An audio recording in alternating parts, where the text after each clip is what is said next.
Now, here's the hosts of Top Story, Kelly Klass and Jill Skeen.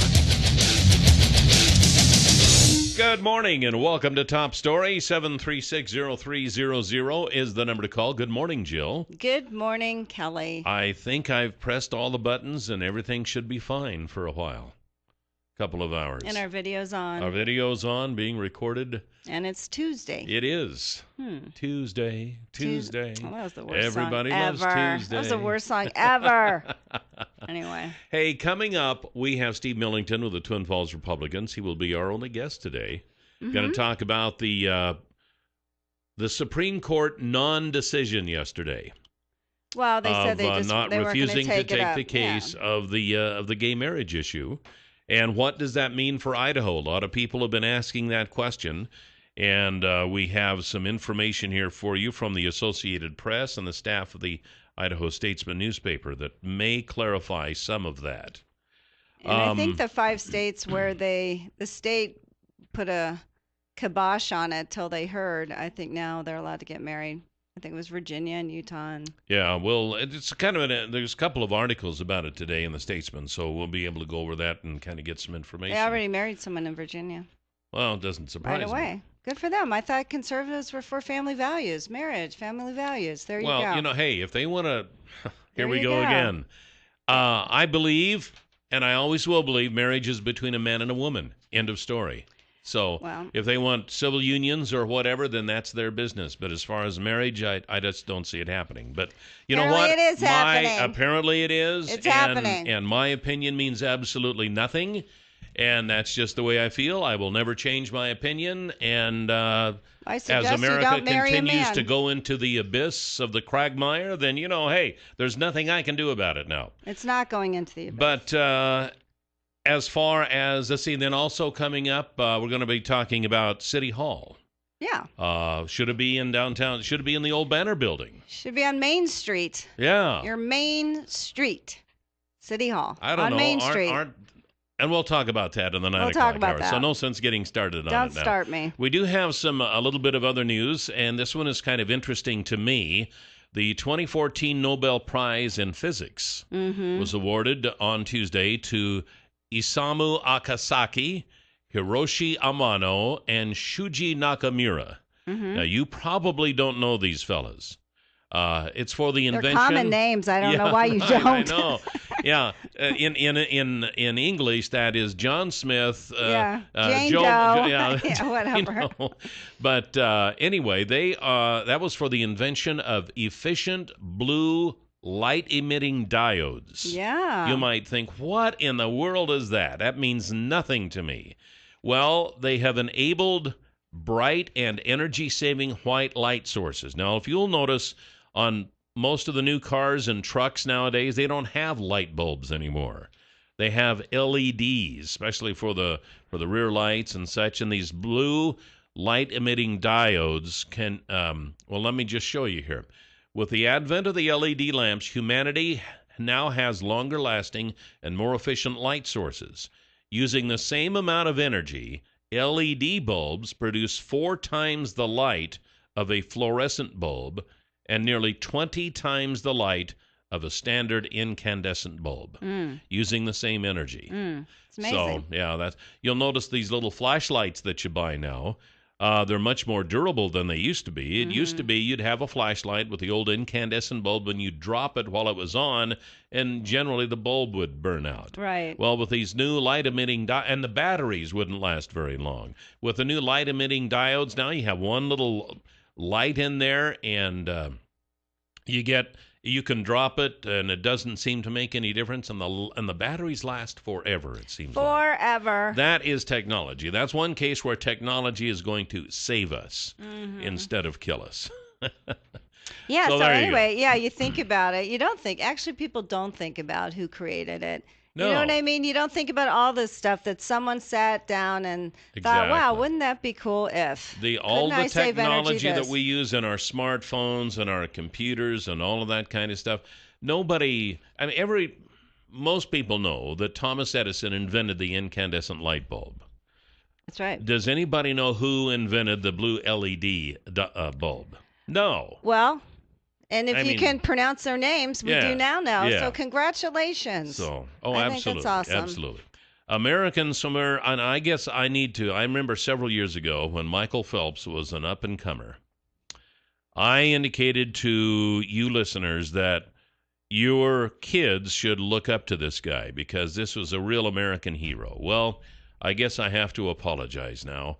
American swimmer Michael Phelps, the most decorated Olympian of all time, was suspended for 6 months by USA Swimming on Monday following his recent arrest on a drunken driving charge. Phelps, who recently returned to top-level competition after a 2-year retirement, will also not be allowed to represent the United States at the 2015 FINA World Swimming Championships in Russia next August, according to USA Swimming, which said in a statement. So there you go. So here's another guy who had the world literally by the tail. Well, this was his second one. I know. It happened a few years ago. When did it happen? 2004. 2004, and it was I'm sorry, and I think, didn't he get suspended back then? Yeah, I'm sorry. I take full responsibility. Blah, blah, blah. Please pass me another beer. So now, 10 years later, he has a second one, but he's going into rehab. Yeah. I usually think they'd be closer, but you know what? I don't think they have enough. I know they practice and stuff, but I think when he retired a couple years ago, like, they didn't really have anything to do. Like, he endorses things, but, do you really have a job that you go to? You get into trouble. He also had smoked pot. I guess Remember, he got swim. caught smoking a bong. Well, at some point, yeah, but I mean, every day of your life when you're training and that's all you do, and then you stop, then they don't really know what to do. Yeah. It's like a professional athlete. I don't know why people self-destruct like that. I just don't. Too much time on their hands? I guess so. Maybe so. Maybe they didn't develop any hobbies. And actually, all he did was if you're an been Olympic in a swimming swimmer, pool for like 17 years of his life. If you're an Olympic swimmer, you don't really have time to develop hobbies. But I tell you what, when you stop swimming and you have all these endorsements and all this fame and fortune, you know what? You can take up another hobby. You can develop a hobby. I don't understand that. I have more hobbies than I have time for. But I just think, like, when you've already had one, he got caught smoking a bong. I mean, like, at some point, because your endorsers will drop you. And and you lose a lot of money that way. And I don't know. And plus, you lose the sport that you love. That's your whole purpose right now, Michael, is swimming. I don't know. Sad. Well, I hope he solves his issue. And Colorado Governor John Hickenlooper, this is interesting, a vocal opponent of his state's legalization of marijuana, said yesterday that recreational marijuana laws are reckless. Reckless. Yep. Hickenlooper was asked during a gubernatorial debate about other state governors who may be considering legalizing marijuana. He said, "I would view it as reckless before we see what the consequences are in Colorado."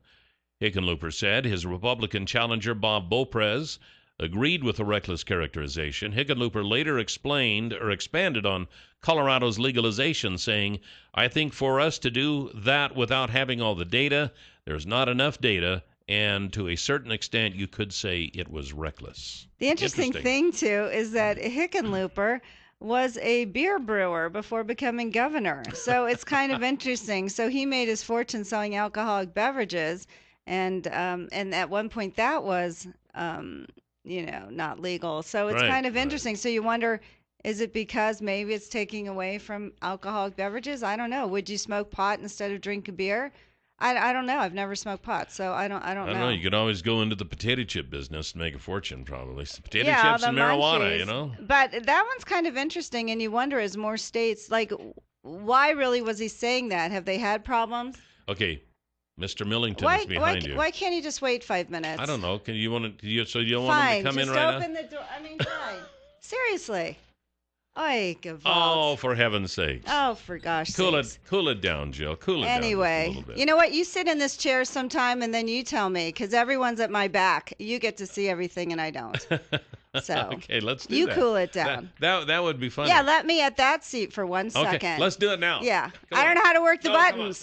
So what? That doesn't make any difference. Why don't you teach me how to work the buttons? And I will, believe me, and we'll switch places. Okay, so now the Supreme Court has well, let me just say it from the AP. The Supreme Court's surprising move to pass on deciding whether state prohibitions on same-sex marriage violate the U.S. Constitution likely reflects two things about the justices: a natural inclination for incremental change and a worry on the part of conservatives that the battle for now appears lost. Many observers of the court were stunned that justices passed up reviewing lower court decisions that overturned prohibitions on same-sex marriage in 5 states, delaying a decision that would answer the question for the nation. Now, Idaho, which has had an appeal in at the Ninth Circuit Court of Appeals, and in fact has presented its case on September 8th, is awaiting a decision still from the Ninth Circuit Court of Appeals. So the question is, okay, what does this mean for Idaho? And according to the AP, nothing immediately. The fate of Idaho's same-sex marriage ban remains before the Ninth Circuit Court of Appeals in San Francisco. In May, U.S. Magistrate Judge Candy Dale struck down Idaho's 2006 constitutional amendment prohibiting same-sex marriage. The state appealed Dale's ruling. The Ninth Circuit kept the ban in place pending an appeals court decision. On September 8th, a 3-judge panel heard Idaho's case. It could issue an opinion at any time. If the Ninth Circuit Court upholds Dale's decision, which I'm thinking it probably will, same-sex marriage would become legal in Idaho unless the Supreme Court one day rules otherwise. As with the Ninth Circuit, judges in Cincinnati's 6th Circuit are weighing pro-gay marriage rulings in Kentucky, Michigan, Ohio, and Tennessee. Those judges appeared more likely to rule in favor of state bans than do the Ninth Circuit judges. The Sixth Circuit ruling upholding the bans could prompt the Supreme Court to step in. Justice Ruth Bader Ginsburg recently suggested the court might refrain from acting until an appeals court created the kind of split that typically triggers Supreme Court review, which is an interesting observation because up until now, I think most all of them have said that a gay marriage ban is illegal. Right, so it's if the Sixth Circuit, unconstitutional. and so the Supreme Court really has no decision to make. Because they've all agreed. Because the lower courts have all agreed. It's unconstitutional. The thing of it is that's disconcerting. That would be nice if the Supreme Court came out and said there's a nationwide rule. Is I think they said there's like 2 million children that are part of gay couples. And if something happened, if you were on vacation, if you something happened to your kid and you're not considered their parent, because you happen to be in one of these relationships where they don't recognize marriage. I mean, these kids are the ones who are in a state as well for legal issues, and it would be nice if they came out and said, fine, it's all unconstitutional. But these issues with the children were brought about under illegal circumstances. It's not illegal. It's unconstitutional. Now, at the time that it was, though, it was illegal. It was considered illegal at the time. So what happens to these kids? So then so now that we're in this predicament, it's, oh, well, gosh, we have no choice but to switch this. It's for the children, even though it might have been considered illegal ahead of time. See, it's not that's illegal. the way the liberals work. That's just the way they work. What about these kids? 7360300 is the number to call here this morning on Top Story. The folks at Clearwater Power Equipment want you to know they've got chainsaws, they've got leaf blowers, and they've got winter storage for your big mower. My big mower. I got a Husqvarna, and they carry Husqvarna service and sales. I've got a Husqvarna riding mower. So what am I going to do with it this winter? I might have to have them store it for me. Could be a snowman. I got some trees that need trimmed up. What do I do about that? I get an Echo chainsaw from Clearwater Power Equipment. I've got leaves all over the place. What do I do with those? I get a Echo leaf blower from Clearwater Power Equipment. They are here to clear your life of obstacles. Hey, I think that's pretty good, don't you? Give them a call, 734-7767. Kelly's his biggest fan. They're on the in the former General Building Supply store at 252 Washington Street. They sell Husqvarna and Echo, service and sales. That's all they do, so they know what they are talking about. So give them a call or stop by and tell them that Kelly and Jill sent you. So the question that I've heard come up is, well, then now can Idaho take back the lawsuit or take back this appeal? Well, it's already, I don't know. I don't know. They're deliberating now. Yeah, and they're deliberating now. They should have a decision soon. I would think at this point, even to pull it back, is kind of a moot point because they are probably kind of curious just to see what the court's going to say now that all the work has been done. Well, don't you think So- the court would probably say, geez, the Supreme Court isn't taking it up because, we're just going to let the lower court ruling stand? Like, don't you think it would influence them in some way? Actually, that is a good point, and that could very well happen. They may, although you wouldn't think that they should, because the law is supposed to be interpreted regardless of outside influences, but it could very well have, although there's only 3 of them, so if one of them switches one way or the other, it changes the whole deal. But anyway, I guess we'll find out, and hopefully Idaho will, well, we already spent the money on the lawsuit, so well, there you go. Yeah, I don't know. How much did that cost us, the Idaho? And you have to wonder, why did we even fight it to begin with? You saw the trend. You saw what was happening across the country. You saw all these decisions being made. There was some that said this was constitutional, some that said it wasn't. They all have said unconstitutional, which is why the Supreme Court didn't take it up. Because why take it up when everyone's saying, yeah, it's unconstitutional, which it is. Because if you fill in the word gay for black, that was unconstitutional in 1967. Wasn't that when the Loving case was? So, it's hard to sit there and say it's okay to discriminate against another group just because, well, you want to, or you don't agree with their lifestyle. But a lot of people didn't agree with blacks and whites marrying, and look how that turned out. The issue just comes down to me anyway. The issue of marriage, can it be between anyone, or is it just between a man and a woman?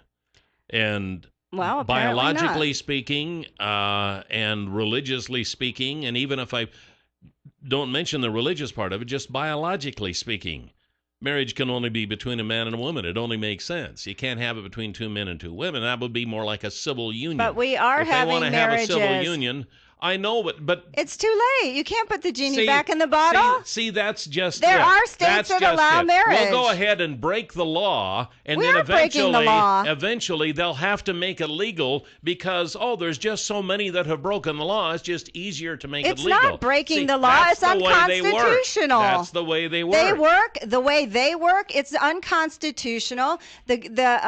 Actually, it was the Massachusetts was the first one to sue the federal government for the DOMA laws. And you know what? It's been legal for a lot of years in many states. It's not unconstitutional. It's not against the law. And marriage is redefined now. It just doesn't make sense. It does make sense. It doesn't make sense. And the marriage kids between and the anything kids, other than a man and a woman well, for logically does not make sense. Then you know what? For you, it's a good thing you married a woman. 7360300, top story. You're on the air. Jill, what color is the sky? Why? Are you going to say it's what? It's My blue. point is you would argue with anything about anything. I would not. I think it's discrimination. I don't know how anyone couldn't. How could you not say it's not discrimination? Is he no longer on the line? No, he's not on the line. I mean, seriously, it's not. It's arguing for equal rights. This is what happens when people lose sight of common sense. Look what happened to Rome. It's not common sense. When Rome started doing all this kind of stuff, Rome fell. What's going to happen to America? America is going to fall. You know what? Mark my words. Gay marriage has been legal for how many years? That's the way it is. Nothing has fallen, but it's discrimination. And when you don't get the Social Security benefits, when you don't get insurance benefits, when you can't visit your spouse, when you can be fired in this state of Idaho for just being gay, that is not right. That is discrimination. Fill in the word gay for black, for Jew, but for we're Mormon. talking about marriage now. I'm not saying some of it isn't discriminatory. It but is I'm talking about discriminatory. marriage. Marriage can only be between a man and a woman. That's the only logical thing that works. Some people said it could only be between 2 white people and not a black person and a white person. That is discrimination, whether you like it or not. That is discrimination. Oh, but gay isn't. That's right. And it's not. This is unconstitutional. Because marriage is between a male and a female. Read the Constitution. That's the way nature made it. Equal rights but for some equal people just for refuse all. to see it that way. And you mark my words, we're headed down, We folks. aren't heading we'll down be right anywhere. back with Steve Millington with the Twin Falls Republicans. 7360300 is the number to call here this morning on Top Story. And guess what? The Democrats' secular progressive move, political correctness is killing us too. They want to take the money from the hard-working man and give it to the lazy folks that don't give a damn. Democrats and liberals, shame on you. Don't punish us all just to please a few. You're holding people back while we're picking up the slack, and that's why we can't vote for a Democrat. Oh no. Well, that always means that we have Steve Millington with us from the Twin Falls Republicans. Good morning, Steve. Good morning. Good How's morning. everything going? Hey, we're doing great. Did you see the debate last night, Secretary of State? Oh, no, I didn't. What? Sorry about that. Yeah, I didn't either. I think I forgot they're all about re-showing it. it tonight. They're And- taping. I mean, I have it taped for tonight. I think you're right, Jill. There is a Yeah. rebroadcast of that debate tonight, so you can. Is it on KTVB? I think. It might have been. I don't know. I just looked for Idaho debates and just taped all of them. So anyway, it'll be there, and you know, I don't have well, I do have an excuse, a reason, I guess. I was outside working and fussing, and it didn't get dark till about, I don't know, 7:30 or something when I finally came in from outside, and I kind of watched the sunset, and it was fantastic, clear Yeah. sky, just unreal. This is the best weather of the year, right You know, Beautiful. it really is. Yeah. The month of October is just great, and We have by to the- wait 11 months Yeah, just we for get- the one great month. Well, the thing that makes October so nice, well, and this is extraordinary this year because we've got really nice warm temperatures. Yes. Yes, we're we way, It was do. beautiful we're in the way above afternoon. average, if I remember. Yeah. So anyway, I was outside working, and when I come in, I went and cleaned up and squared away and got a bite to eat, and didn't watch much television. Didn't even think about turning it on. Yeah. Some Republican well, you are, huh? Yeah, well, you know, I was just an engaged, busy citizen. So we got Republican Lawrence Denny, and we got Democrat Holly Woodings running for Secretary of State. Yes. Holly Woodings has been in the legislature. She's the Democrat. She's been in the legislature for one term. I think that's right. We have Lawrence Denny, who's the former Speaker of the House. Right. And has quite a lot of history. I think he's kind of known as pretty much an ultra right-winger among the Idaho Republicans. And running for Secretary of State seems like, well, Benny Sursa, Pete Senarusa, they kind of made it a nonpartisan type office. Very, very non-political. Yeah, yeah. Do you 'Cause think it's going to work with Lawrence Denny if he should be elected? Because he left under, I mean, he was no longer speaker under, so he was asked to leave, wasn't he? He Yeah. was replaced Yes. by Scott Bedke. Right, right. Among other things that he did, but anyway. It'll be interesting whether or not Denny can take on the, quote, non-political characteristics of Usursa and Senarusa. He'd have to make a pretty significant change, I think, in his approach. But the Secretary of State's job is almost a non-political type thing. You don't directly supervise the election process. You see to it that state rules, state law, is implemented and carried out by the county clerks. but you can and change they those report- things. They report that information back to the Secretary of State for consolidation and issuing state records, but the county clerks basically take care of the election. The Secretary of State's office interprets the legislative intent and says this is how the election process should be done, and here we go. But they make- Steve, you're seeing Secretary of States all over the country, Republican ones, changing the length of voters, the ID. Look what's happening in Ohio. Look what's happening in Wisconsin. Look what's happening in Kansas. The Secretary of States are very influential over how elections are run, the actual logistics of it, and you're seeing lawsuits across the country. Well, I think that they can have some flexibility with the established legislative rules, laws. But I don't think that they can just unilaterally go in and say, well, we're going to start having our elections on Wednesdays. Why don't you look at what's happening in Ohio? Well, this is Idaho. This is not Ohio. Well, the point This- is they the are big very difference is we influential. spell it Idaho, not I understand. I've lived in both OHIO. states, but my point is You're- it's very influential, Jill, and that's why they're you're running for welcome those to positions. go back to Ohio. You know what? That's why they're In fact, I'll bet I could take up a collection to help you. really nice. But you know what? When elections aren't fair, and that's what's happening, and that's what's happening across this country, and you think someone who's partisan like Denny, he's talking about fingerprinting people to prevent voter fraud. Well, he might be thinking about it, but he's a long way from seeing that come to fruition, because the first thing that's going to happen is that the legislature is going to have to pass it, and the legislature is going to have to fund it, and I don't think he's got a snowball's chance on a hot August day. But you have someone like that in there who you think is going to be nonpartisan when you got ideas like that? But and he was also behind the closed primary, which a lot of Republicans are angry about. But Well, okay, we're going to take a break, and then we'll be back right after this. It's maybe a good thing we're taking a break. This is Top Story on News Radio 1310 KLIX with Steve Millington with the Twin Falls Republicans. 7360300 is the number to call here on Top Story, and welcome back. And I just wanted to mention that with the irrigation season kind of coming to a close here for the 2014 growing season, get a hold of the folks at Far More of Idaho and ask them about infrared barren. Get it all set up for next year, because what they will do is fly over your field using infrared photography, take pictures of your crops, and then you can see how your irrigation system is operating, if it's working the way it should be or if it's not, and maybe you need to make some adjustments to the pivot. Maybe you need to do a little maintenance work. But this will really tell you a lot, and it's stuff that you can't see with a naked eye, because infrared photography is just one of those unique things that, well, you can't see it that way with your naked eyes. So get a hold of them, ask them about infrared barren, ask them what advantages it holds for you, ask them how much it costs and how much it will pay, and you will be surprised. That is Far More of Idaho, 324-3341, or at farmoreofidaho.com. I don't know, you talk to about anybody, and they'll say the last 50 years of operating the Secretary of State's office has been pretty much perfection. Both the candidates, the Republican and the Democrats, say that they want to maintain that legacy, and yet they want to improve things. So, well, the first thing we have to figure out is what's broken. Right. That needs to be changed or improved. They talk about voter access and registration and these things, and the number of registered voters does not equal the number of votes cast.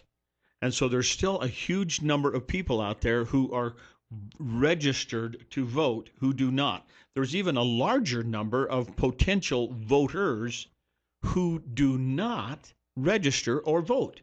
And so one of the things that they may be looking at is this apathy factor. Yeah. And how can we get more people involved in the voting process? If you don't vote, you can't complain.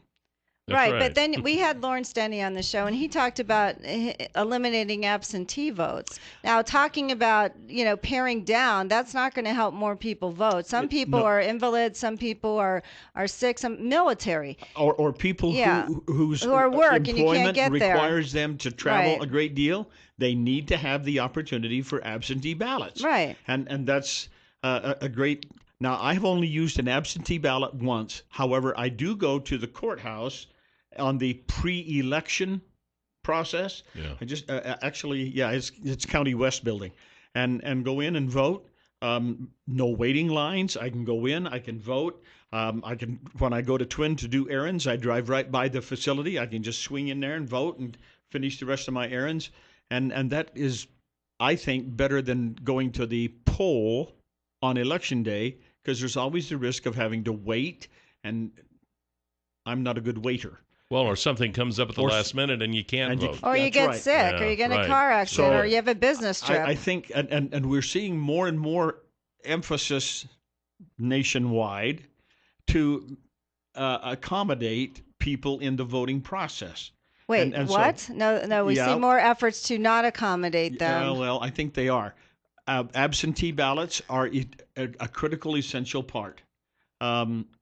Pre-ballot or pre-voting at the courthouse is another one.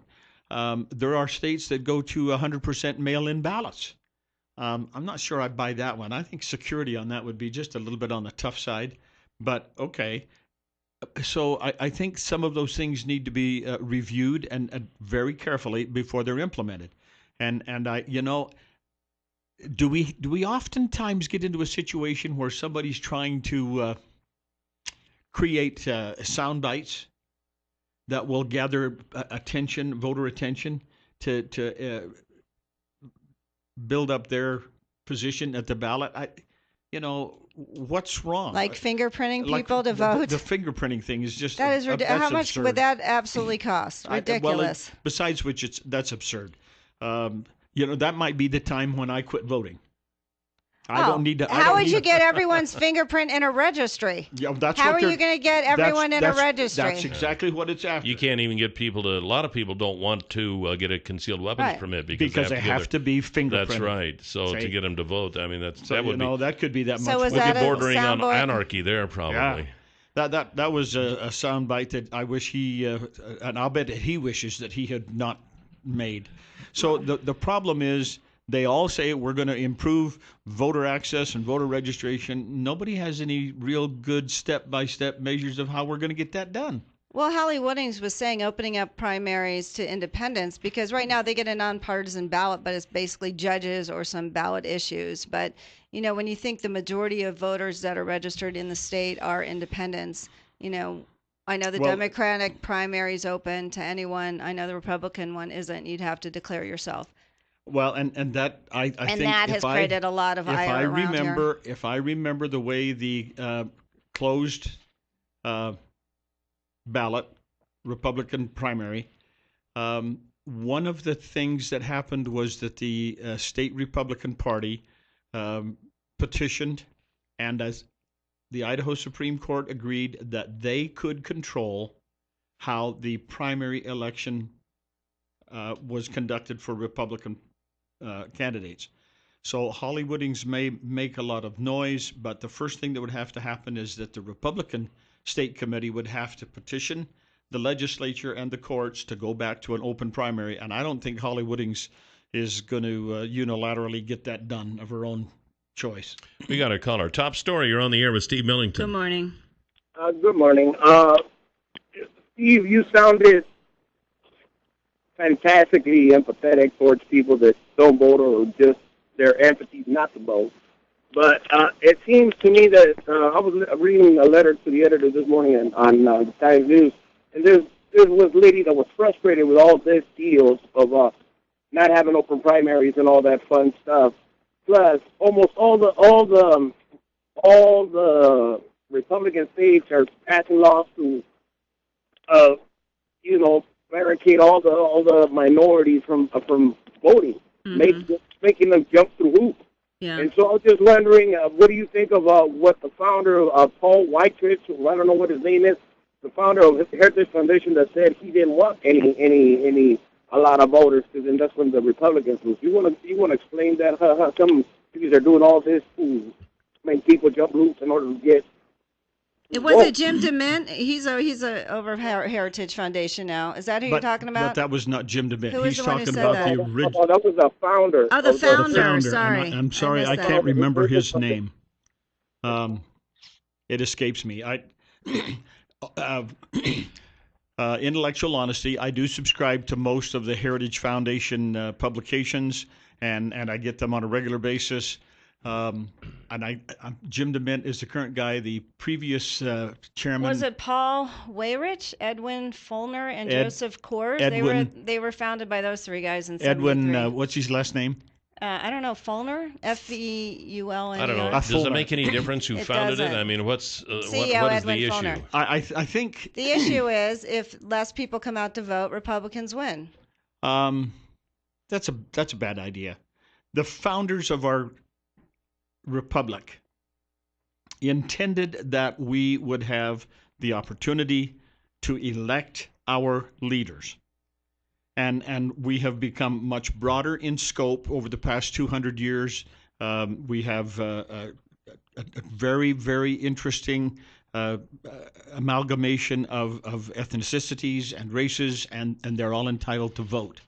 And so to uniquely or purposely, prejudicially eliminate some element from voting is just wrong. I'm glad you say that. That's not the way that our republic was intended to be. I don't see a closed primary in Idaho any different than I see the Republican National Convention or the Democratic National Convention. Neither do I. It's just on a statewide basis. That's right.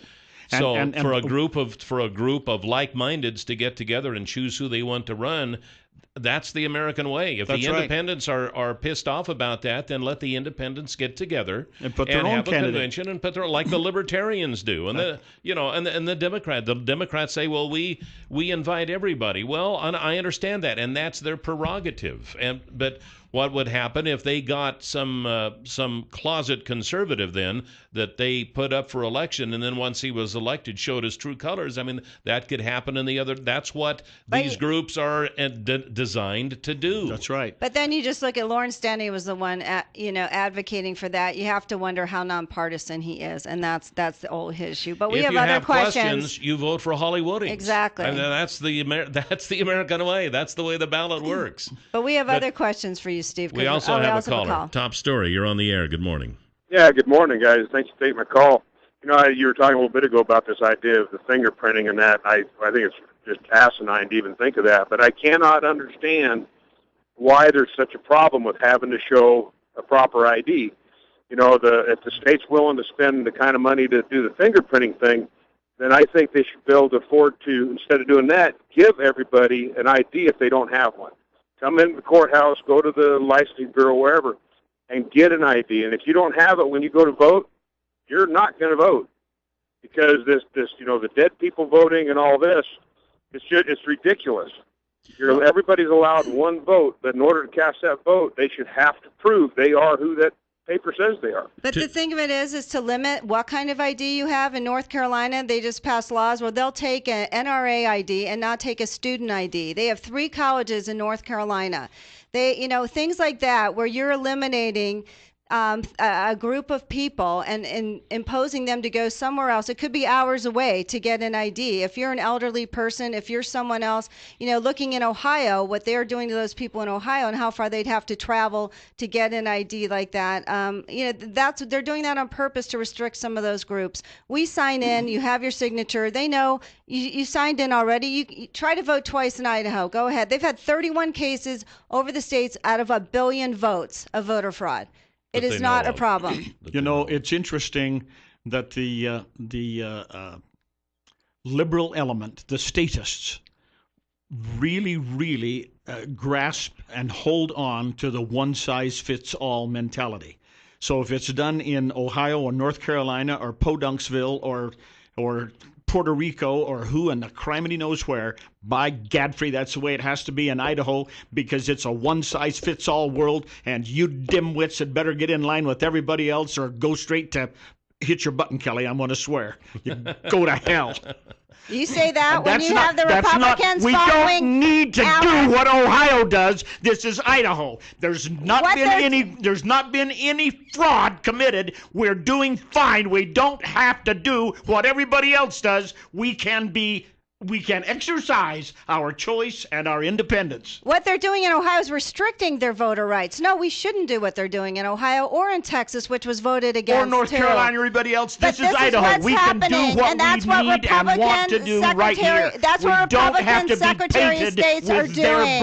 But that's what Republican Secretary of States are doing across the country. Look at every Republican Secretary of State and governor, and they've changed the laws in those states to restrict voting. And they do it so they can lose. Look at them. Texas, the minute that civil rights, what terrible, awful people they are. You should look at it, and that's how they were trying to get Romney to win. You had that guy from Pennsylvania who said, "Oh, voter ID check. It's going to help Romney win. Limit the vote." Look what's going on. Don't act like you don't know what's going on. And you know what? The courts against why do you act Texas, like you don't know what's going on? What are you kidding me? That's their goal, is to limit voter restrictions. Top story. You're on the air. Good morning. Good morning, Steve. Good morning. You ought to know you can't argue with a politically handicapped female.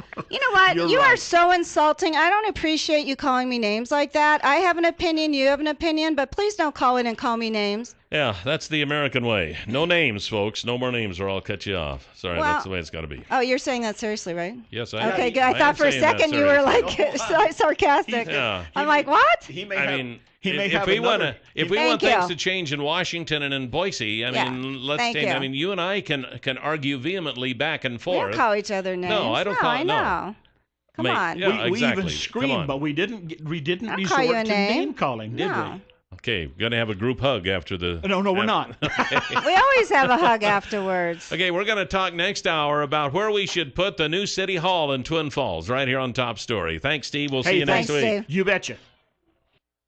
And welcome back to Top Story. 7360300 is always the number to call. Welcome back, Jill. Thanks, Cal. Going to be another beautiful day. When I came in this morning at 5 o'clock, normally out on Poverty Flats, where I reside. Is that a special section? In my humble abode, there's usually a breeze in the morning, at least a breeze, if not a wind. But this morning, it was calm. Perfection. Man, it was just, you could have thrown up a handful of dust and it wouldn't have moved. Yesterday afternoon was lovely. It was. I was sitting out on some steps talking to my This is some of the sister-in-law. nicest weather we've had this time of year in a long time. Beautiful. I think it was 2 years ago on October 10th, we had like 3 or 4 inches of snow. Oh, my goodness. And then it never snowed for the rest of the year, but we did have some snow. We could say we had snow. Yeah. Use those snow plows exactly. Now, snow blowers we don't have or something. Tomorrow morning, when you get up at 4:30 to see the lunar eclipse, Oh, that's right. it should be nice. Should be really nice. I won't be doing that, but that's the time I'm going to take some time off. It's perfect. That's right. Yeah, so I don't plan to wake up at 4:30. It'd be nice if I could sleep until 7. Would be lovely. But yeah, so. Yeah. So everyone gets a break until next Wednesday when I return. All right, boy. Well, Benito will be setting in for you. Yeah, he will. So, one of the big topics of conversation. A citizens committee is going to be formed last night to help choose a new city hall, apparently. The city has $10,000 down on an option to buy the former Banner Furniture Building at the corner of Main Avenue East and Hanson Street. It used to be 2nd Street. That's the way I remember it. I remember it as Main and 2nd instead I remember of Main they changed and Hanson. all those streets when I lived here. They did, and even to this day, everyone was in chaos. I could no, they weren't. People knew how to get around. They just never call it by the new name ever. I am in chaos now because I don't know where Hanson Street is, but I did know where 2nd Street was because I could just count from Main Street. Weren't there like from 4 seconds or something? But anyway, that's water under the bridge. Just whatever. Can't complain about that now. No. Okay, so anyway. Okay, so at any rate, one possibility, according to City Manager Travis Rothweiler, and I guess he will be with us on State of the City tomorrow. Tomorrow. Yeah. All right, So ask him good. tomorrow. Yeah, we'll have some good questions for him. Anyway, that the Banner Building on Main Street would be a good place for City Hall because, again, the city has put $10,000 down on it. It's not the only amount they've put into it yet. I find it interesting. They're going to form a committee if they've put almost $30,000 into the building. They've put $10,000 to hold the building because that building has been empty for years. Everyone's wanted want somebody to buy it out from under them. Yeah. I mean, I'm sorry. We tried to do a haunted house 2 years ago in the Banner Building, and it's still available, and we still can't do our haunted house. But $5,000 in structural review, $12,000 for an architect, and that's what they've invested so far. So I find it interesting that they have a committee to look for city halls when they've put almost $30,000 into this building. Have they put $30,000 into the other buildings? Do you know what I'm saying? Yeah. Does this make sense to anyone, or is it pretty much we'll form a committee and justify, say we've opened it up to the public, but we've made the decision?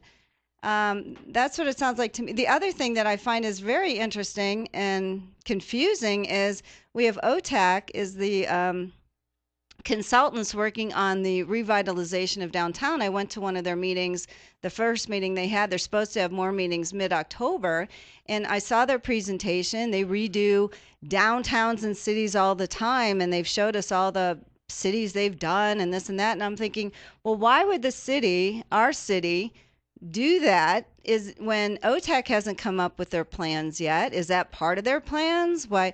It seems weird. Like they were going to take 10 months to design our area.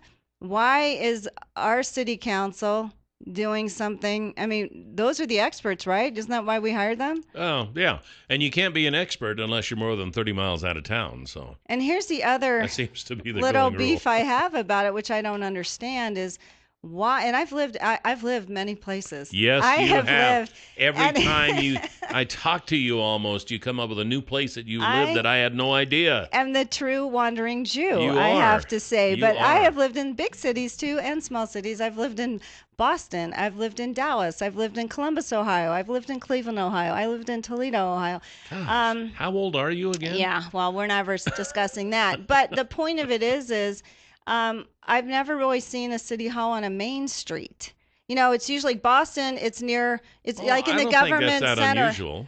Well, in all the cities I've lived in, I've never. But the thing of it is, the reason you probably don't. I've lived in Manayunk in Philadelphia, which used to be an old coal mining town, and the main street was filled with and same with Newberry Street in Boston, which is like their nicest street. I think our main street is our nicest street. Is that you have, restaurants, you have retail, you have shops, you have art galleries. Those are things that bring people down to downtown. When you have an office building, and it happens with the banks downtown and even it happened in Ketchum now, or Sunbelt in Ketchum. You have buildings that close at 5 o'clock and aren't open on weekends. So when I lived in Dallas, long time ago, I used to work downtown, and we would all leave downtown. It would be a ghost town because there's nothing to come downtown for. When you start, you know what I'm saying? But there's been nothing in the Banner Building for years, though. But since to be honest, I know. But if you're redoing Main Street, why not? It might attract places that we've had more restaurants brought to downtown. You see a difference in downtown lunch traffic and dinner traffic. And I just think to put in an office building that closes at 5 and is closed on weekends for your main real estate, I think, on your best street in downtown, doesn't make sense to me. Well, if I were to give input to the city, and everyone can, they're opening the committee, even though they put $30,000 down on the ballot. And I don't know. I'm kind of coming from a position of ignorance here. I don't know everything there is to know about this. But just as kind of an outsider looking in, there are two things that concern me. One is the age of the building, and what will they find? Well, and they're looking at it, yeah. And two, where are they going to park all these people? I mean, there's already parking issues in downtown Twin now. And if you're a vendor or a shop owner or a restaurant. Right, exactly. I think they said they had over 200 people that were going to be. I don't even know how that building could hold it, honestly. I've looked at the Banner Building inside and out for the haunted house. Yeah. Well, let's see I don't know. Let's What see do you guys think? what you think. 7360300 top story. You are on the air. Good morning. Good morning. Morning. I just going to throw and I worked at the for Banner Furniture, 15, 20 years ago, and was in that building a considerable amount of time. Yeah. And the two big problems: A, parking, like was just mentioned, and that's a huge problem. The only parking they have is what is on Main Street and then behind Banner, which is shared by all the other businesses down there. Less parking than is what at the current City Hall now. Two, the inside is done for. I mean, they're going to have to gut that thing. Yeah. It was in bad shape when Banner was there. Do you think it could hold 200 people? And not only that, why are we still not talking about the county trying to give us the building downtown now? And not wait. I mean, this seems like utter stupidity. That our city council is not saying, here's something free. Yeah. Versus they're putting more money into the Banner building. Then they'd have to get the clinic building. Yeah. The clinic was free. Well, and hopefully some of these questions will be answered tomorrow with Travis Rothweiler, because I'm sure they all have valid and legitimate answers. We're just, from the outside looking in here. But to me, if you're going to have a true citizens committee, why would you put almost $30,000 of taxpayer dollars into a Banner building and then say, why have a committee? Yeah. I don't get that. The decision has already been made. Because that money's lost, and even the $10,000 in earnest money is lost. It's taxpayer dollars. 7360300 top story. You're on the air. Good morning. Good morning, Jill. How are you this morning? I'm great. How are you? This is Gary from Pieces of Heaven Cupcakery. Gary, how are you? Well, concerning what you guys are already talking about, we're kind of a little bit upset. I've just got a couple things, and then I'm going to let you guys That's go. okay. But Go ahead. OTEC, we went to that meeting, the first meeting they had when OTEC showed up. Yeah. When they divided up in the groups at everybody's table, one of the biggest kickers that they were trying to push was parking. They were talking about wanting to put a parking garage downtown. And the sole purpose of that parking garage was to make it easier and better for everybody to have places to park. Well, that was fine when everybody was saying, well, we can put parking garage here or we can put a parking garage there. But the Rogerson complex, that area is where they were really, really, really pushing hard to go ahead and put that parking garage. That's where you have your building, your office, your Part shop. number 2 was just that, yes. Part number 2 is just that. Because that building was purchased, they're tearing that building down. Nobody wants to admit it outright, but the way that they're going about trying to say that they're tearing it down is by saying it's going to cost too much to be able to upgrade that building, to keep offices or even stores inside that building. So as a result, the 2 people that have shops in that building have to be out by the end of the month. Oh. So You have to be out by October 31st? October 31st, 1st of November is what we had no choice but to sign a contract agreeing to. And they're going to make that a parking garage right on Main Street, a parking garage? They won't outright admit that's what they want to do, but they kept saying that it's going to cost way too much money for them to do anything other than tear it down. Why? I mean, isn't that is that a historical building here? It's no longer considered a historical building because the top floor is not historical. Oh, really? What they do? Rejuvenated it or something? Or? Renovated? If you come into my shop and I turn right around and lift those false panels that are on our ceiling, Yeah. and you look up, you will see everything that was originally there from the original building. All the artwork that's on that building, all the molding that went into that building, everything is all still there. I've been up in that little attic crawl space. So where are you supposed to go, Gary? We are still trying to find a place, and we're hoping that we're going to be able to find one. Are you looking for downtown or just anywhere? Unfortunately, we're not going to be able to stay downtown. There's no place downtown big enough to be able to take us. What I'm sorry for my ignorance. What business do you have again? We have a cupcakery shop. We do okay. cupcakes, cakes, birthdays, weddings, anniversaries, you name it. Pieces of Cupcakery. They do a great job. Wow. And, here you're a business who wants to bring, and you do bring people downtown. We and then do. they're going to get rid of you. And who's the one next to you? It was called the Toy Orphanage. She got really lucky. There was a big space right across the street next to Moose Hill, and she got into that space. But it's costing her an arm and a leg to be in there. Oh, interesting stuff. Gary, thanks for the input. We appreciate it. Well, thank you guys very much. Hang in there, Gary. You guys keep the work up that you guys are both doing on stuff like this, because there's nobody else out there that wants to talk about it or bring it up. Gotta go, Gary. Thank you. 7360300 is the number to call here this morning on Top Story. Welcome back. Yesterday's $100 instant winning name, and by the way, we have a new sponsor for the word of the day. Who is it? It's the Happy Landing Restaurant. Oh, you only go there every week?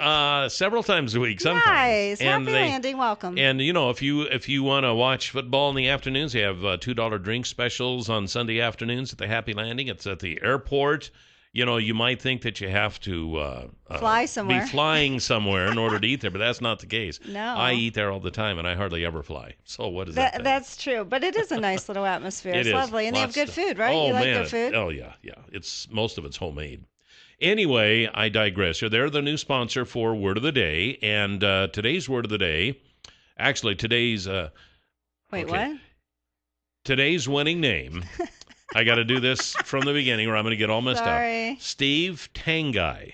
I hope I'm pronounced that correctly. Steve Tanguy. Congratulations. How do you spell it? Tanguy, just like Tan Guy. Oh, Steve Tanguy. Congratulations. And your $100 word of the day for today is Dracula. Dracula. They're going to run out of haunty, creepy words by October 31st. I don't know. There's a lot of creepy words. Dracula. How do you spell Dracula, Kelly? D-R-A-C-U-L-A.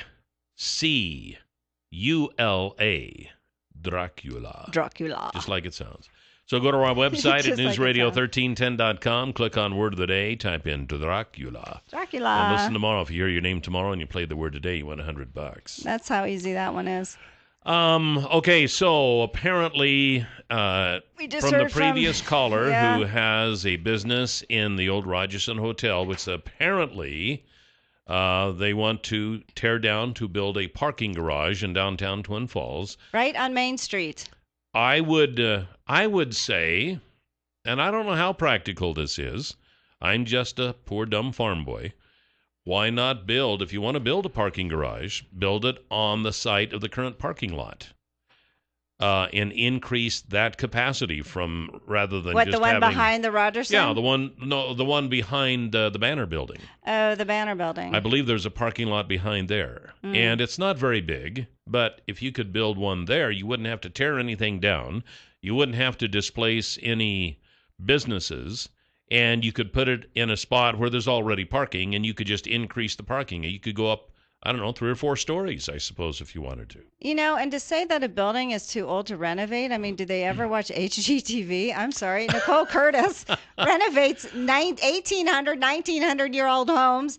I mean, that's part of the beauty of Twin. I don't understand this place. I don't know what the codes are, and I don't know what the practicalities are. I know when you're talking about commercial buildings, there's a whole different set of rules than there is when you're just renovating a house. And I don't know if sometimes it costs twice as much to renovate something as it does to tear it down and rebuild it. I don't know. I'm just thinking that I am sad that we tore down the old Perrine Hotel. Yeah, everyone talks about that. That would have been would have been a beautiful showcase for tourism, for downtown, for crying out loud. Now we got an old modern bank building there, you know? But if you go to Park City, they don't tear anything down. Everything is, I mean, you could have a little part of the house, you could have a part of a building, it's still historical. And I understand having to modernize and get rid of old stuff once in a while to make way for things, but a parking garage instead of, and now you're displacing pieces of cupcakery, you know, in another business. But, you know, there's so many places. I mean, Glambia is down in really our warehouse district, if you call it that. Why not do a city hall there? You got parking, you got city hall. I mean, I just think, honestly, when you bring in businesses that close at 5 o'clock and aren't open on weekends, that doesn't draw anyone to downtown. And when I lived in Dallas, I worked downtown in Dallas for a law firm. They had a lot of law firms. They have a lot of businesses. 5 o'clock, that place was a ghost town because nothing's down there. That's not how you build a downtown. You have to have areas that people go to. Boston, my gosh, Newberry Street. Do you think they'd put City Hall on Newberry Street? No. You have restaurants, you have shops, you have, gift stores, art galleries. Well, let's take a call. Come on. Oh, they see there. Sorry, you call talked back. so long. Sorry, they call gave back. up. Call back. It's all your fault. Sorry, call back. But right. I didn't know we had a caller. Sorry. I'm sorry. I should have said. Anyway, it. Okay, they're calling back. Okay, call I knew back. they would. 736-0300. Top story. You're on the air. Good morning. Good morning. Yeah, well, name a business that is in downtown Twin Falls that's open after 5. I mean, other than Slice and the pizza company. That what? Downtown? Yeah. Oh, well, you have the Ground Round down there. You have some of the clothing shops. You have Hands On is open. You have Jensen Jewelers. You have O'Duncan's. You have the Brass Monkey. Now we're gonna have the theater. You have Rudy's. Closes at 5. They're open on Saturdays, but most of the businesses downtown closes around 5 o'clock. I mean, I work downtown, so it's like it's pretty dead down here. And the building that they're tearing down is pretty much a blight. I mean, it's and same thing with the Banner Building. I don't know why we're trying to save it. I think that they should level a few buildings downtown and put some nice condos in or something like that. If you really want to rebuild downtown Twin to where it's at, you got to have places for people to live.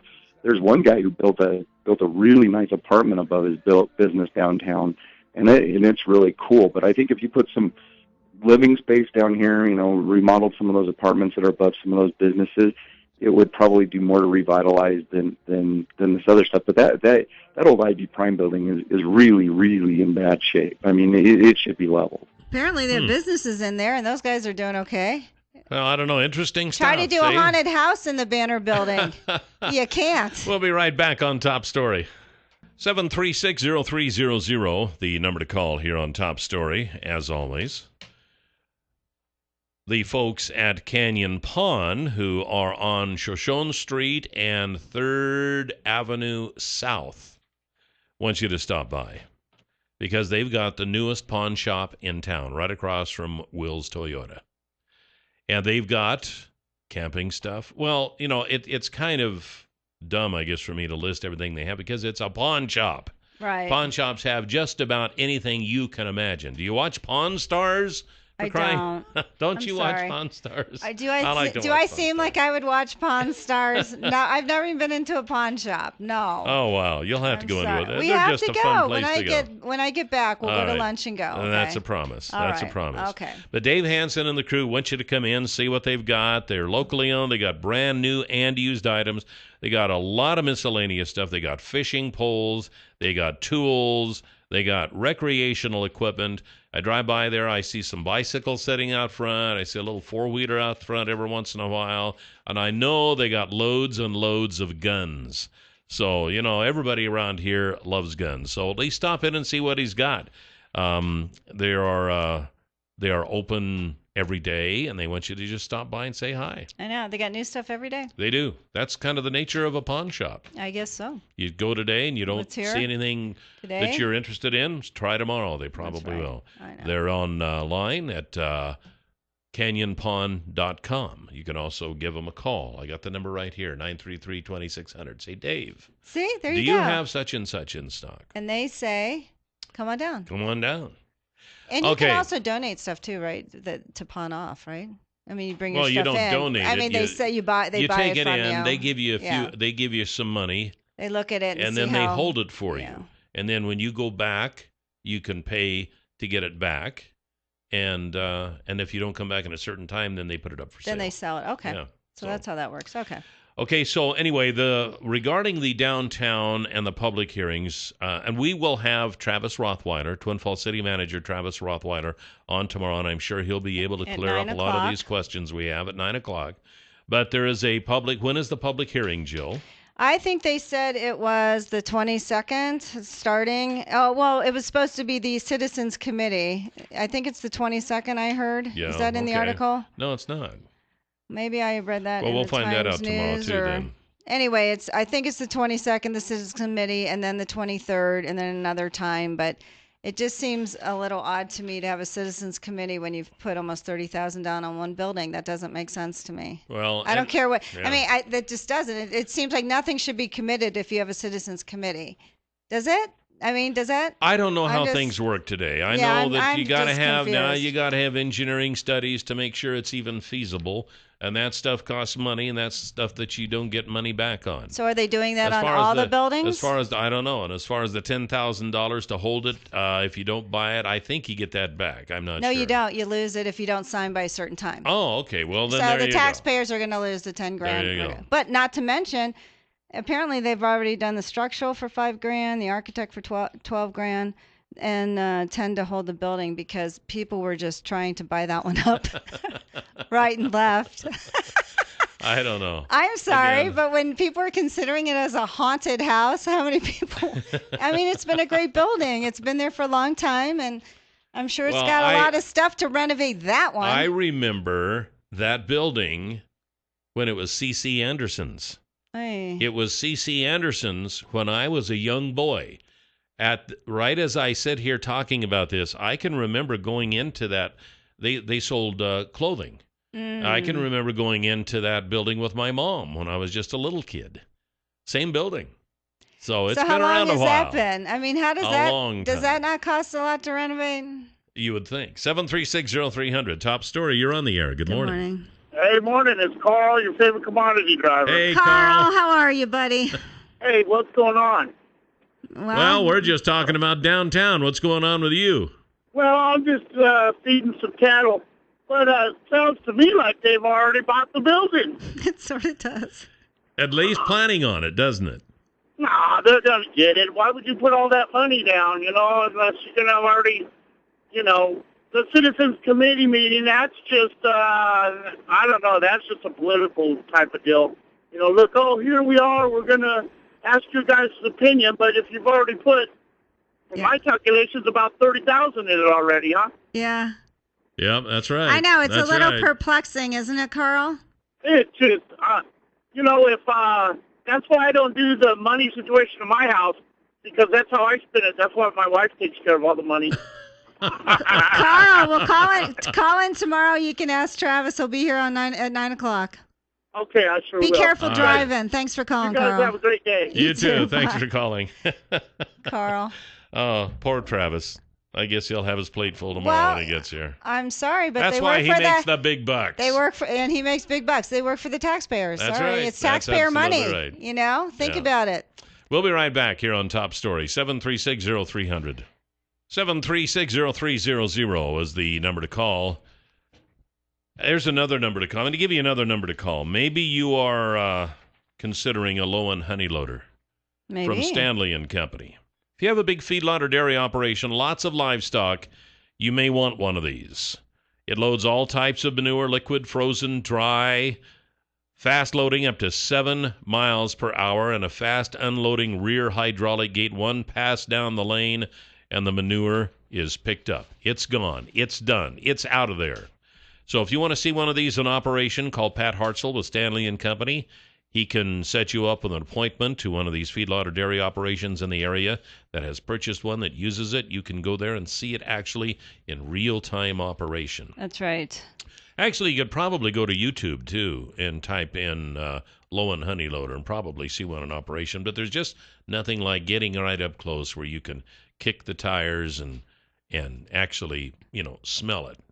So you can smell it all right. give him a call at 280-1167. That's 280-1167. Pat Hartzell with Stanley and Company. He can not only fix it up so you can see one, he can sell you one. That's right. That's how easy that is. He's a pretty big guy on campus. Mm-hmm. So, all right. So tell us about your my little story. Well, I saw this story, and I thought, wow, what would you do? An Ohio woman, and of course, I'm originally from Ohio. Thank you very much. I don't know the difference between Ohio and Idaho. I certainly do. Anyway, an Ohio woman who sued a sperm bank after it mixed up donors and gave her sperm from an African-American man instead of the white one she and her partner selected, said Wednesday that the family is simply trying to get compensation to deal with a situation they weren't prepared to handle. You don't think about that, do you? A screw up with the sperm bank. I never thought about that. And I had a friend who went through a sperm bank, and they go through, you read the bios, you read this, they're a doctor, you read that. My dad in medical school, they used to all donate their sperm because everyone wanted sperm from a doctor. That's how they'd make money. Wow. So they were so poor. How gross is that? Think about Nobody this. wants one from a radio announcer. Think about that. I could be marrying my half brother or sister. Exactly. Scary. Anyway, Yes. You made me think about that a little bit ago. But anyway, Jennifer Cramblett, 36, made headlines this week after she filed a lawsuit against the Chicago area Midwest Sperm Bank for wrongful birth and breach of warranty. Cramblett told the Huffington Post in a phone interview that she and her partner, Amanda Zinkon, wanted their child to bear some resemblance to them, particularly Zinkon, who would not be carrying the baby. After hours spent poring over sperm donor profiles, and I can attest to that, they do, they found a donor with blonde hair and blue eyes who looked like he shared heritage with Zinkon, but they didn't get the sperm they ordered. So anyway, wow. She spoke with her lawyer present and said that while it's true she and Zinkon didn't plan on a mixed-race child, I would never, ever take that away. We love her. She's a dream come true. The child's 2 years old now, but... this didn't just happen. This happened a while back then. Mm-hmm. But... and they're just now deciding that they want to sue? Well, sometimes it takes a while. Sometimes you don't know. I don't know what happened in their process, but we love her. She's a dream come true. Cramblett said of her 2-year-old daughter, Peyton, for people to think I don't want this child because of her skin tone is just not the case. It angers me that people would even think I don't want my child. But because Peyton isn't completely white, Cramblett said the family will have to move away from their current home in Uniontown, Ohio. I'm not sure exactly where that is. Why? A place she described as white, conservative, and too racially intolerant. This isn't LA or New York. We're not on the coast. We're in farm country. Cramblett said. That raises my concerns for Peyton. Being a lesbian growing up in a small town, I went through a lot of things that were hard on me. I don't want her to have to go through that too. Cramblett said a friend has spoken with her about his experience as a black child who was adopted by 2 white parents. Her friend felt out of place in his all-white community. I don't blame him. And at 9 years old, he was praying to be white so he could fit in. Ugh. She's worried Peyton will have a similar experience if the family doesn't move. It sucks, she says. Gramblant listed several other issues the family has encountered because Peyton is half black. I want her to feel very connected to all parts that make up who she is. I'm not able to give her the part of that part of heritage. So the lawsuit then is to help them, like, maybe relocate. Probably they have caused. They handle just have some of the issues that they see that was caused by this. Yes, their compensation for costs of relocating to a new town and counseling. So this is going to a jury? I'm not sure. They also want to make sure the one mistake that should never be made at a sperm bank isn't made again. So there's no guarantee on that. Even a lawsuit can't guarantee that. No, and remember the one doctor who was donating all of his own sperm to these people? Remember that nightmare? Oh, yeah. And remember, this is terrible, but what he looked like, oh my gosh. Oh my gosh. Oh my gosh. What a nightmare. What would you do, though? I mean, this is a huge, because you've carried the baby and then you deliver this baby and you're like, obviously the sperm bank messed up. Well, yeah, I don't think there's any doubt about it. First of all, she didn't have sex with someone. Regardless of the issues that it caused, they messed up. There's no getting around that. So I suppose there should be some at least remuneration there, if nothing else. Oh, yeah, but now, and you have to see, in areas that are not as diverse, even in Idaho, I'm sure it'd be very tough to raise an African-American baby here. People look at you. You don't have a lot of diversity here. I don't know. Actually, now that you mention that, I have seen that around town. I have seen white parents with minority babies, and but I think it's great. It's not a lot. But it would be interesting to talk to them to see if they feel like the other one. I want to pray to be white to fit in. Yeah, it would be. Here's the Huckabee Report. You can hear the Huckabee Report each weekday at this time, brought to you exclusively by Waddell & Reed, Laura Nelson, Josh Funk, and Steve Stanger, financial advisors. And the number is 736-6563. That's right. Well, Cal, I'm not going to see you for a week. I know. You're taking a few days off. Taking some days off. It'd be nice to sleep in a little. Got 7 some o'clock. Stuff around here you got to do. I got to do. Go to meetings and meet people and promote books. Things like that. Please, people, my book. Anyway, but so I'll be back next Wednesday. So you'll have a break. But tomorrow you're going to have Representative Mike Simpson on. Yes, and he will be here in the studio. 8 o'clock. 8 o'clock. You got Travis Rothweiler at 9 o'clock. Yep. I think all of our listeners might be primed for a few questions or two. Not sure. Do yourself proud. And, ask questions. And if Travis is listening, he'll come prepared with answers to the questions that he heard today. All valid questions. Absolutely. I think it makes everyone think. So anyway, and then that's it. And then Thursday we have Kelton Hatch. Friday we have Tom Mikesell. We had Leon Mills Monday at 9, and we're gonna have Tom Mikesell Friday at 9. And then we have a magician at 8:30. I think they're gonna have some card interaction that you were supposed to kind of arrange ahead of time. Oh, Remember that? I probably should do that, huh? You think? It was something about that. And it looks like you have Governor Otter on Monday. Did you schedule all these people so I couldn't be here? Governor Otter is tentative right now. I just put it down there so that I would hold the place. Are you booking all these people so I can't ask them questions? No. Come on. Just that, hey, if you're going to leave, let me at them. It's not my fault. Come on. So anyway, well, it's always interesting. So just call in and ask questions. And you need to also sign up for a chance to have lunch with Jill and me at the Canyon Crest Dining and Event Center and a ride in the limousine. Now, to do that, you go to our website, newsradio1310.com, click on Win Lunch with Kelly and Jill, and put in your information. And then at the end of the month, actually the first part of the next month, then we pull a winner out of the hat. That's right. And we're going to go to lunch, I think, the 24th, Friday the 24th. That's right. So that should be a lot of fun. It will be. Another and the weather should be spectacular. Oh, man, I'll tell you what. This is, you can't ask for any better weather. Now, I want to remind you, too, if you're kind of into eclipses and stuff like that. Yes. Tomorrow morning early, if you get up around 4:30, then you won't miss it. It is a total lunar eclipse of the blood moon.